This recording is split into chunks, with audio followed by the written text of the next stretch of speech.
नमस्कार बच्चों, स्वागत है आपका हमारे channel NCERT with Seema ma'am पर। बच्चों, कुछ दिन पहले मैंने उत्तराखंड बोर्ड की जो ऑफिशियल वेबसाइट पर दिया गया कक्षा 10 सामाजिक विज्ञान का सैम्पल पेपर है उसको पूरा सॉल्व करके आपके साथ शेयर किया था। आज उसी सैम्पल पेपर का एक बहुत ही इम्पॉर्टेंट हिस्सा मैप वर्क हम डिटेल में करने वाले हैं। बच्चों, मैप वर्क एक ऐसा सेक्शन है जहाँ थोड़ी सी प्रैक्टिस से पूरे मार्क्स आसानी से लाए जा सकते हैं, लेकिन सही तरीका पता होना बहुत ज़रूरी है। ये मैप वर्क सिर्फ इस वीडियो तक सीमित नहीं रहेगा। मैं इसको एक कंप्लीट सीरीज़ के रूप में चलाने वाली हूँ जिसमें हम पिछले वर्षों के पूछे गए सभी मैप बेस्ड क्वेश्चंस को कवर करेंगे।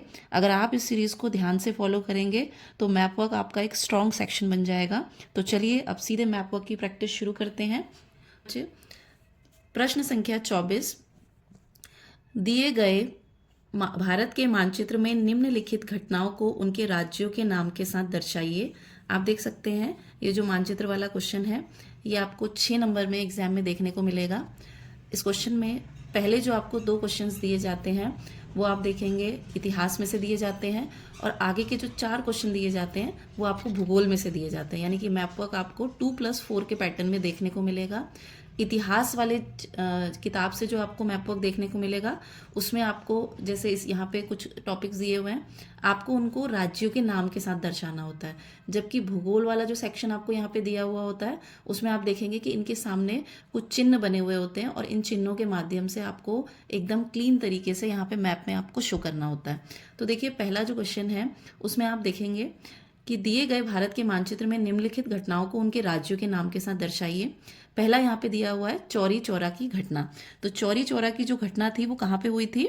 यहाँ पे हुई थी। यानी कि कहाँ पे हुई थी? उत्तर प्रदेश में हुई थी। तो बच्चों, जब आप मैप में कोई भी क्वेश्चन करते हैं तो आप उसमें एक चीज़ ज़रूर ध्यान देंगे कि अगर आपको एग्जैक्ट लोकेशन नहीं भी पता है, अगर आपको राज्य पता है और आप राज्य में भी कहीं लगा देते हैं, अगर राज्य आपका करेक्ट है तो इसमें आपके पूरे 1 नंबर बनते हैं। तो इसलिए आप राज्य इसमें बिल्कुल सही लगाएं और इसकी टेंशन ना लें कि जो लोकेशन है वो बिल्कुल एग्जैक्ट है या नहीं है। तो देखिए जो पहला है चौरी चौरा घटना, तो चौरी चौरा घटना कहाँ हुई थी? उत्तर प्रदेश में हुई थी। तो आप क्या लिखेंगे? चौरी चौरा घटना, चौरी चौरा घटना कहाँ हुई थी? चौरी चौरा घटना उत्तर प्रदेश में। आप इस तरीके से ब्रैकेट में राज्य भी बता देंगे, उत्तर प्रदेश। अब देखिए बच्चों, ये जो क्वेश्चन है वो आपका पेपर में कौन से नंबर में दिया हुआ है? ये प्रश्न दिया हुआ है 24 का क दिया हुआ है। तो आप इस तरीके से 24 का क इसके ऊपर लिख दें ताकि जब एग्जामिनर आपकी शीट चेक करे तो उसको क्लियरली ये पता चल जाए कि ये आंसर जो है वो किस क्वेश्चन का है। ठीक है, अगले क्वेश्चन की तरफ बढ़ते हैं। वह स्थान जहां महात्मा गांधी का जन्म हुआ। तो महात्मा गांधी जी का जन्म किस स्थान में हुआ है? गुजरात में हुआ है। किस जगह पे? पोरबंदर में हुआ है। तो ये है गुजरात। आप यहाँ पे क्या करेंगे? गुजरात को मार्क कर लेंगे इस तरीके से। पोरबंदर आप जगह का नाम बताएंगे, पोरबंदर, और फिर क्योंकि आपको राज्य भी बताना है तो यहाँ पे राज्य बताएंगे गुजरात। अब इसमें देखिए ये कौन सी प्रश्न संख्या है? ये है आपका 24 का ख है। तो यहाँ पे आप क्या लिख देंगे? 24 का प्रश्न संख्या 24 का ख।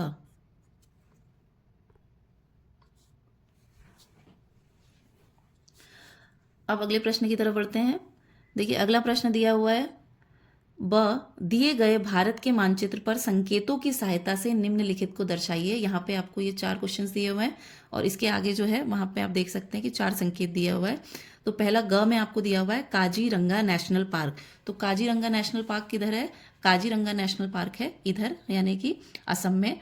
तो आप इस तरीके से सबसे पहले सिंबल देख लीजिए। आपको यहाँ पे क्या सिंबल बनाना है? इधर आपको सर्कल में ये शो करना है। तो इस तरीके से आप सर्कल बना के ऐसे एरोल बना देंगे और यहाँ पे लिख देंगे काजीरंगा नेशनल पार्क। आप चाहें तो यहाँ पे राज्य लिख सकते हैं, अदरवाइज क्वेश्चन में नहीं पूछा गया है, असम। अब बच्चों इस पे ध्यान देंगे, प्रश्न संख्या कौन सी है? 24 का ग है। तो आप यहाँ पे मेंशन कर देंगे 24 का ग। तो आपने क्वेश्चन भी मेंशन कर दिया और साथ में जो सिंबल दिया है उसको भी आपने यहाँ पे मेंशन कर दिया है। अगले प्रश्न की तरफ बढ़ते हैं। घ मथुरा तेल शोधनशाला। तो आप देखेंगे इधर यहाँ पे इस तरीके से इसका चिन्ह दिया हुआ है। तो मथुरा तेल शोधनशाला ये कहाँ है, ये भी यहाँ पे उत्तर प्रदेश में है। तो आप इस तरीके से ये सिंबल देख के सिंबल बनाएंगे, इस तरीके से एरो लगाएंगे और यहाँ पे लिख देंगे मथुरा तेल शोधनशाला। आप बता सकते हैं इस तरीके से उत्तर प्रदेश। अब ये जो प्रश्न है ये किस संख्या में आपको दिया हुआ है, ये प्रश्न आपको दिया हुआ है 24 का घ। तो आप यहाँ पे लिख लेंगे 24 का घ। बच्चों अगर इस तरीके से आप मैप वर्क करते हैं तो आपके जो आने वाला जो एग्ज़ाम है इसमें पूरे अंक आने की पूरी संभावना बन जाती है। तो इन सभी इंपॉर्टेंट जो भी मैप वर्क के क्वेश्चन दिए हुए हैं इन्हें अच्छे से प्रैक्टिस कर लेंगे, क्योंकि ये कई बार एग्जाम में रिपीटेड क्वेश्चंस हैं, प्रीवियस ईयर में ये क्वेश्चंस आ चुके हैं। तो इनकी अच्छे से आप प्रैक्टिस ज़रूर कर लेंगे।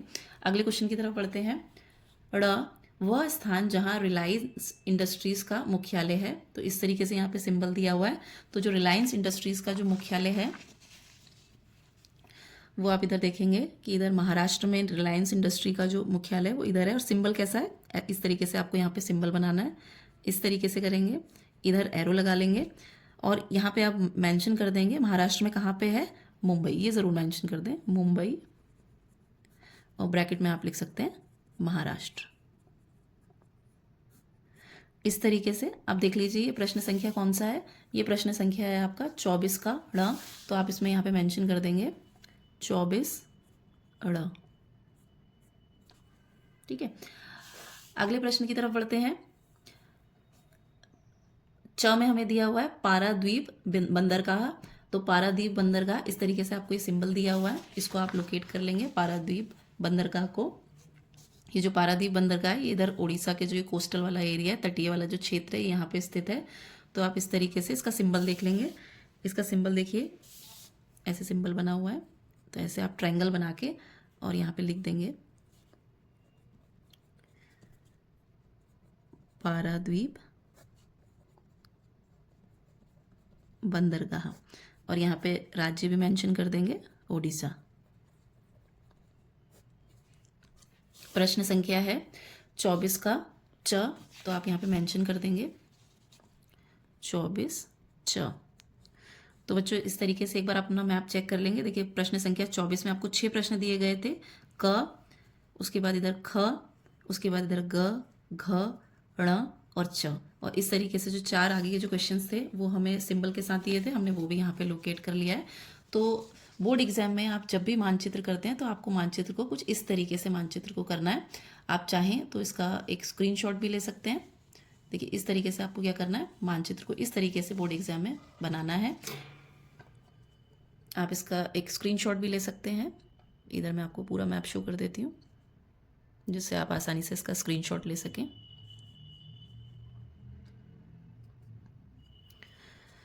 तो बच्चों अगर इस तरीके से आप एग्ज़ाम में मैप वर्क करके आते हैं तो आपके जो 6 मार्क्स हैं वो पूरे कंफर्म हो जाते हैं। अगर आपको ये वीडियो यूज़फुल लगी हो तो वीडियो को लाइक ज़रूर करें, और आगे आने वाली जो मैप वर्क की सीरीज़ है उसके लिए चैनल को सब्सक्राइब ज़रूर कर लें। धन्यवाद।